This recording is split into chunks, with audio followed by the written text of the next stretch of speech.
the invisible danger that dwells within people. There is a kind of danger that does not shout, does not threaten, does not raise its voice. It doesn't knock on the door in the guise of an enemy. On the contrary, it smiles, shakes hands, gives compliments, and even seems friendly. But behind this outward appearance lies an abyss. And the most disturbing part is that often, even the person themselves is unaware of what they carry within. Carl Jung, a Swiss psychiatrist and thinker, one of the most profound explorers of the human soul, once said that what is not brought to consciousness controls us, and we call it fate. But what happens when a person lives completely unaware of their own darkness? According to Jung, the most dangerous person is not the one who openly displays aggression, pride, or dark desires. No, the most dangerous is the one who ignores all of this. The one who sees themselves as too good, too pure, above conflict. The one who has buried their deep impulses so far within that they genuinely believe those impulses don't exist. Such a person is a ticking time bomb because they are unaware of their illness, and that is precisely why they behave as if they are healthy. Jung called this dark and forgotten realm of the psyche, the shadow, all that we refuse to accept in ourselves, all that we suppress, deny, or avoid. Facing it is frightening. But the problem is that the shadow does not disappear. It merely hides. And when we don't consciously acknowledge it, it emerges in our actions, in our relationships, in our judgments, and even in our crimes. How many times have you seen someone explode over something seemingly trivial, or justify cruel actions with beautiful words? How many times have you noticed that you reacted too sharply as if someone else had awakened inside you? The truth is that we all carry this dark side. We all have a shadow, and that, in itself, is not the problem. The danger begins when we pretend it doesn't exist. This video is an invitation to a brave and deeply uncomfortable journey, because we will look within. We will decode what Jung saw as the greatest sign of danger in a person: complete identification with the mask, the persona, and total oblivion of one's own shadow. We will discover why this is so dangerous and how to prevent it from happening to ourselves or to those we care about. Get ready. What lies ahead is not for the faint of heart, but perhaps, by the end, you will come to see that a person's greatest strength does not lie in being good, but in recognizing their own capacity for evil and learning to integrate it with awareness. The shadow, the hidden side of the soul, according to Jung. Imagine for a moment that your psyche is a house with many rooms. Some of these rooms are well lit, nicely furnished, filled with memories you're proud of and eager to display. These are the aspects of yourself that you know and approve of. But there are other rooms locked, forgotten, or never explored at all. It is in these hidden spaces that the shadow resides. For Carl Jung, the shadow is the unconscious part of our personality that contains everything we have suppressed, rejected, or disowned. Fears, anger, envy, forbidden desires, shame, weaknesses, but also undeveloped talents, unconscious drives, even virtues we've silenced out of fear of being rejected. The shadow is not evil in itself. It is a natural, inevitable part of human nature. The problem is not that we have it, but that we ignore it. Because anything you refuse to acknowledge in yourself begins to act on its own like an uninvited guest inside you who makes decisions on your behalf when you least expect it. Jung said that the less the shadow is recognized, the denser and more dangerous it becomes. A person who refuses to look inward, constantly repeating, "I'm good, I'm righteous, I'm morally superior," is often the most zealous projector of their shadow onto others. They see anger in everyone but themselves. They passionately point out flaws, blame, and condemn without realizing they are, in fact, speaking about themselves. And here arises one of the greatest dangers of all psychological self-deception. A person fully believes they are on the side of truth, that their intentions are pure, that their anger is righteous, that their intolerance, is consistency. But all of this is a trap, because the more we refuse to acknowledge our shadow, the stronger it grows in the dark. Jung warned, "One does not become enlightened by imagining figures of light, but by making the darkness conscious." There is no point in pretending to be kind, spiritual, or in control. True transformation begins when you take off the mask and look directly at the parts of yourself you would rather not see. The shadow is like the moon, it is always there, even when we don't see it. And if you don't acknowledge it, it will still manifest. In outbursts of anger, in addictions, in quiet acts of sabotage, in destructive impulses, in behaviors you yourself don't understand. And it all seems to come from the outside when in fact, it comes from within. How many parents strike their children in the name of discipline? How many leaders oppress in the name of order? How many religious fanatics hate in the name of love? All of them are blinded by a false morality and enslaved by their unconscious shadow, the very part of themselves they refuse to confront. The most unsettling truth is that there is no way out except through self-awareness. It doesn't matter what your job is, your status, religion, or age. If you don't honestly look within yourself, sooner or later, what you've worked so hard to deny will take control of you. That's why Jung said, "What we deny in ourselves appears outside as fate."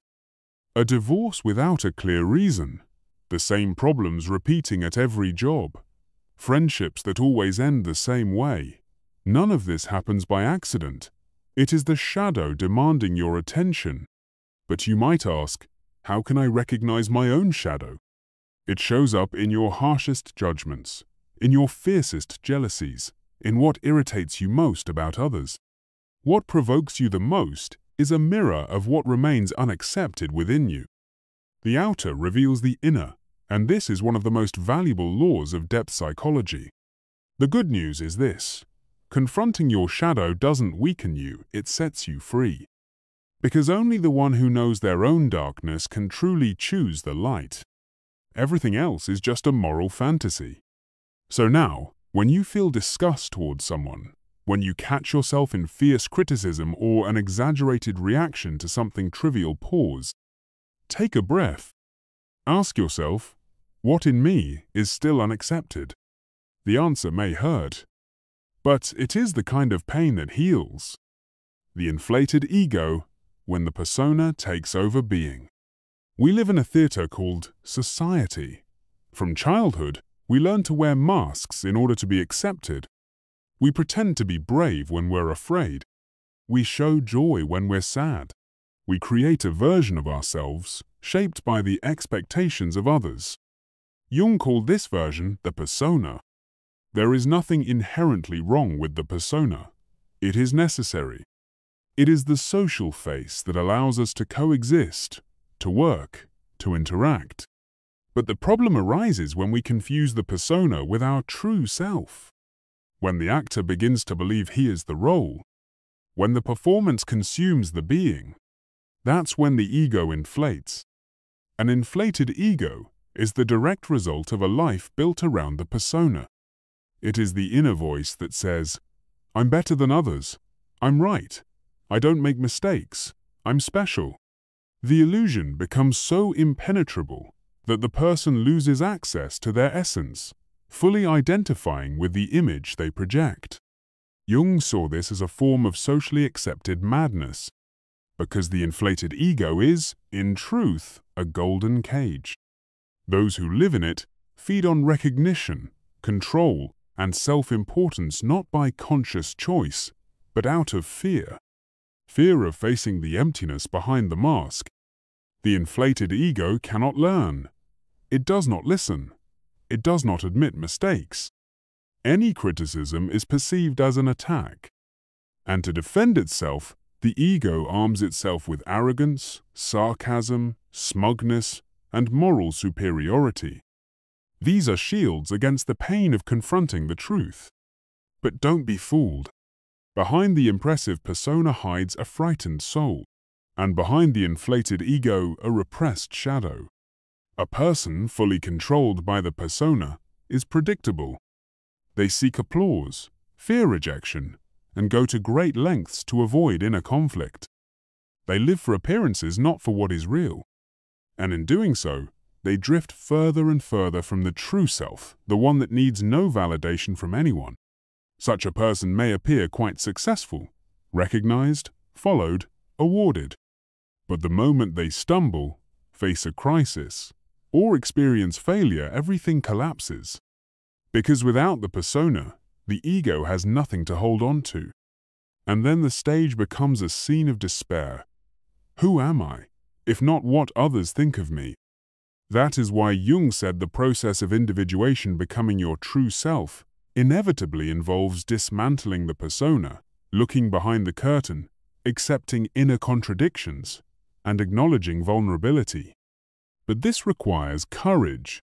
The courage not to please, to be seen in an unflattering light, to disappoint expectations, to not fit in. Because as long as you live to preserve an image, you are condemned to the surface. An inflated ego is a perfect disguise for emotional immaturity. But sooner or later, life presents a challenge that exposes falsehood, illness, loss, rejection. And then there is nowhere to hide. Only what has always been the true self remains, often forgotten, but never destroyed.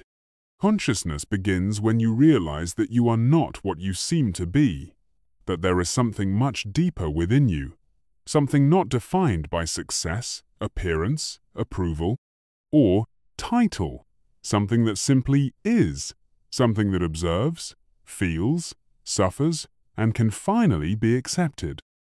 Remember, the more you need to appear as someone else, the less you allow yourself to be, and the higher the ego, the further from the soul. Perhaps that is why Jung said, "The most difficult task is not to identify with the persona, because when you leave it behind, you do not find emptiness but discover the true self, the very self that does not need masks to live in the world." Projection is the unconscious attribution to another of what we reject in ourselves. Have you ever noticed that some people see flaws in everyone around them but not in themselves?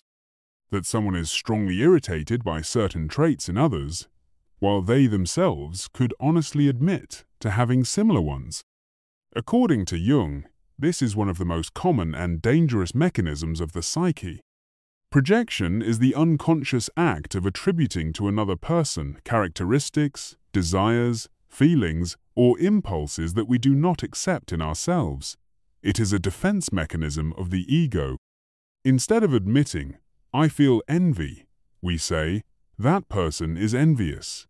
Instead of seeing our own arrogance, we say, "I cannot stand arrogant people." Instead of acknowledging fear, we condemn another for weakness. Projection is easy and less painful, which is why it is so widespread. Jung asserted, "What irritates us in others can lead to an understanding of ourselves," meaning that what annoys us most in others often points to what is hidden or suppressed within us. Projection is the path through which the shadow manifests. When we do not give it space in consciousness, what you do not integrate within yourself, you project onto others. And the longer you deny your own aspects, the more fiercely you see them outside yourself. This is where personal, familial, social conflicts, and even wars are born. One group attributes to another everything it fears or rejects in itself. Nations project their aggressive impulses onto enemies. Couples fall into destructive cycles, blaming each other for sufferings that actually originate within. And even more tragically, the more we project, the less realistically we perceive the world. We live in a world of distorted mirrors, where every person we meet is an unconscious fragment of our shadow. And the longer we deny this, the more aggressively we react. Projection also appears in idealization. When we idolize someone, we project onto them virtues we do not recognize in ourselves.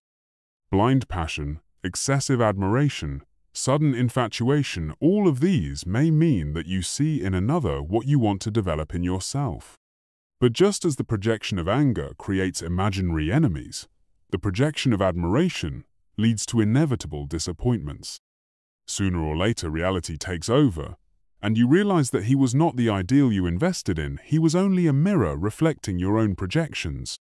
One of the most difficult steps towards self-knowledge requires humility, inner silence, and the willingness to examine your most uncomfortable feelings without judgment.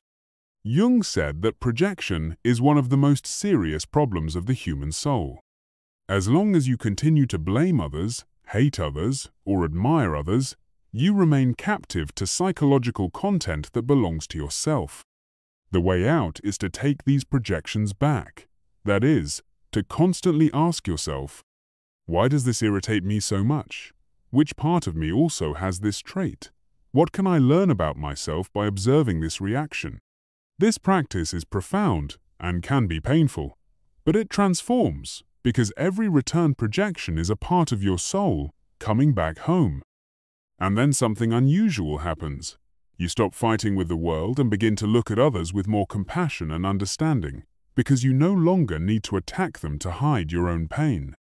You have learned to accept yourself, and this is one of the key signs of emotional maturity, to stop projecting your shadow onto others and begin to illuminate it within yourself. Emotional suppression is when what is suppressed turns into destruction. We live in a culture that for a long time taught that feeling is weakness, that crying is for the weak, that anger must be swallowed, that sadness is shameful, and that showing pain is a sign of defeat. What has come of this? A whole generation of people who have learned to choke down emotions for the sake of illusory stability, people who have become experts at moving forward without stopping to feel. Jung saw this as a serious threat, not only to the psyche, but to existence itself, because what is not expressed does not disappear. What is suppressed does not die, it accumulates, and what has accumulated will eventually burst forth. Imagine a dam. Every time you swallow anger, hold back tears, deny fear, you increase the pressure of the water. All of this goes into a subconscious reservoir. On the outside, the facade remains calm, but inside, the pressure builds. And when that dam breaks, the damage is great. Seemingly unprovoked outbursts, flashes of anger that frighten even the person themselves, anxiety attacks in the silence, depression that envelops the body like an invisible weight, physical pains without medical explanation. Often these are just expressions of a soul drowning in suppressed feelings. Jung understood that the unconscious operates autonomously. If you do not consciously express anger, it will manifest for you in destructive actions, sabotage, psychosomatic illnesses. If you do not cry for your losses, your body cries for you.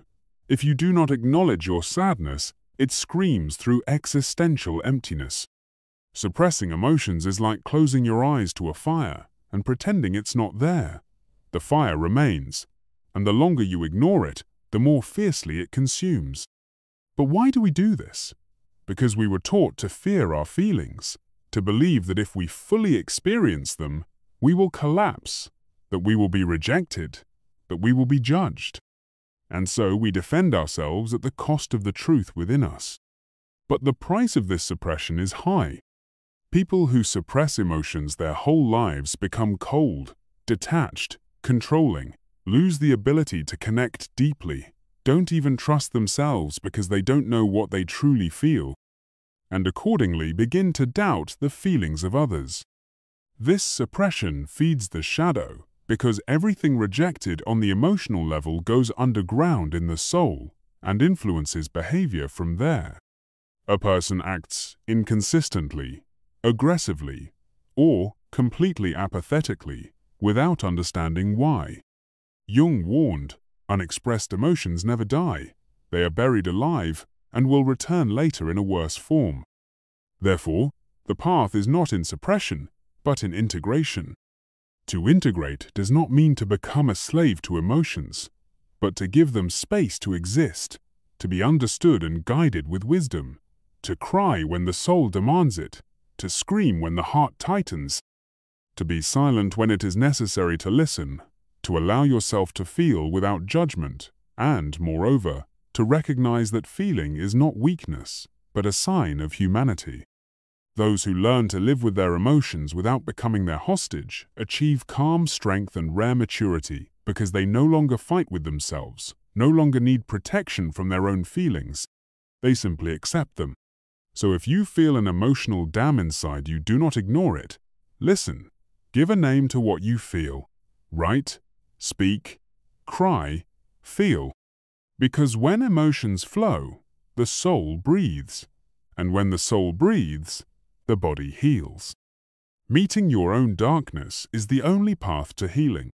In the life of every person striving for truth, there comes a moment when they face what they would rather not see: their own darkness, what has been ignored, hidden, suppressed.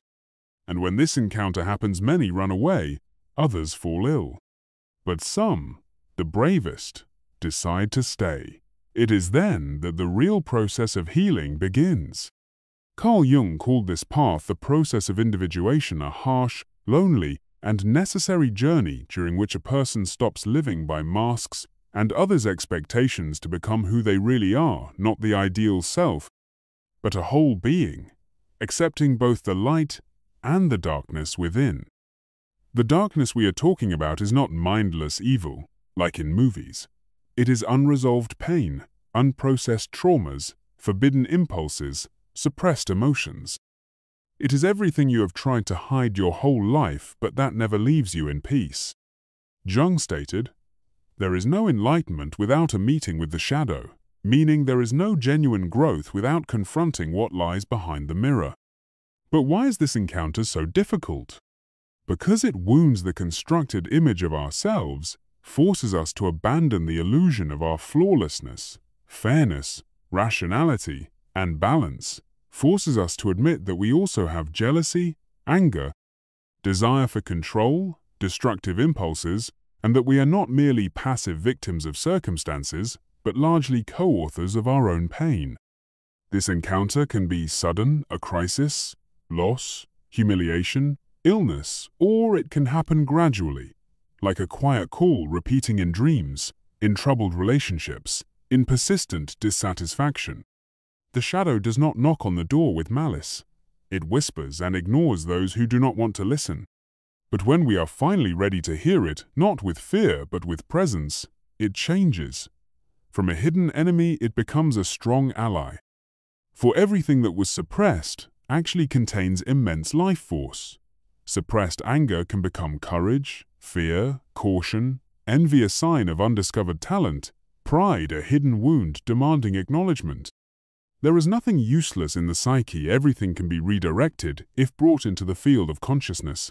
That is why Jung said, "You become whole not through perfection, but through integration." Integration of the darkness does not mean living from it. It means acknowledging it so that it no longer acts in the shadows, turning the monster into a part of your inner landscape, not as a threat, but as a reminder of your complexity.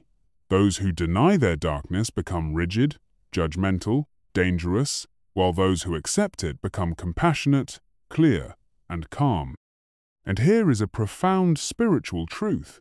The deeper you dive into yourself, the more deeply you understand others, because you see that the chasms in others are the same chasms within you, that there are no enemies, only mirrors, that no one is so lost as not to be found, and no one is so conscious as not to have something to heal. This is not a theory from books. It is wisdom gained in the silence of nights, when you stare into the void, and instead of running away, choose to stay. In that moment, you stop running from yourself, and everything changes. Pain that was once unbearable becomes a teacher, suffering a portal, and the darkness, so frightening, opens a new light, not the one that comes from outside, but the one that has always been inside. You realize you did not need to be perfect, you needed to be whole, and in that moment, healing occurs. The true threat lies in the strangers within us. Carl Jung was not afraid of visible evil. What troubled him far more was the unconscious evil, that which hides behind good intentions, lofty speeches, and fabricated morality. Because it is this evil that spreads unnoticed, destroys families, corrupts institutions, fuels wars, all under the mask of virtue.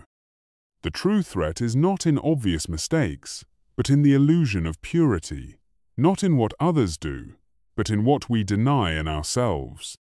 The world is not in crisis only because of selfish, corrupt oppressors. It is in crisis because billions of people do not know themselves, project, judge, suppress, and live as characters in their own lives without ever truly looking within. That is why self-awareness is not a luxury, it is an ethical necessity, a spiritual urgency, a duty to oneself and to the world. Because only a person who knows themselves can take responsibility. Only one who has integrated their shadow can consciously choose the light. Only one who has accepted their pain can generate compassion.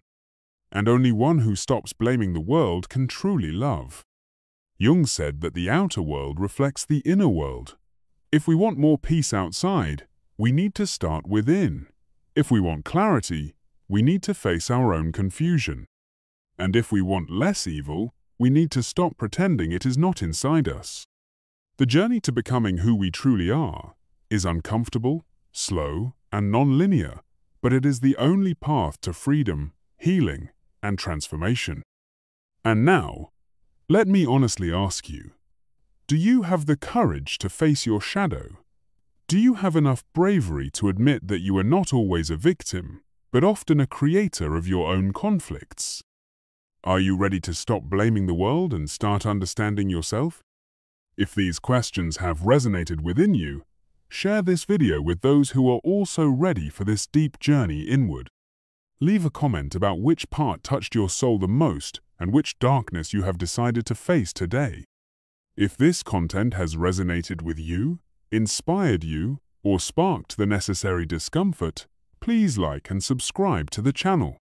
Every week we meet here to reflect deeply, walk consciously, and learn to live truthfully. Because, in the end, we are not here to seem good, we are here to become whole. Until the next video, and remember, you don't need to fear your shadow, it just wants to be seen.